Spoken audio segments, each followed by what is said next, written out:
So we were given an anonymous tip-off last week already to say that this vessel, the Al Kuwait, was coming in this week. So they've obviously been on board for quite a while now. So we had some concerns as to what condition the animals were in.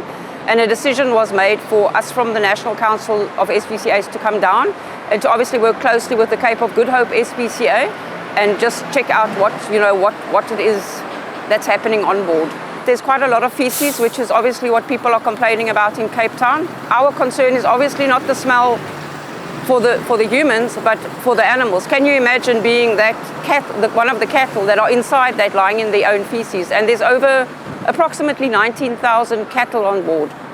So obviously our concern is for, what is their welfare. We've already had to euthanize 5 of the cattle because of the condition, and obviously under our veterinary advice to say that, to leave these animals would just not be right. We've also found, I think it was about 3 dead cattle already, and it just continues as we go through each deck, each of the 9 decks that we go through. We're going to have to see, what condition the animals are in now. Has the feces built up more?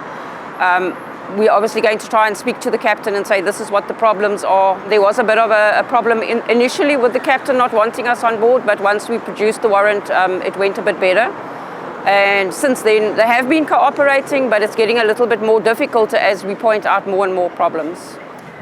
So it's heartbreaking, to have to know that these animals are going to go on to another country now, even though they've been at sea for how long. We're not against farming, as long as it's done humanely, from the whole process, from birth or hatching until the minute that it's slaughtered.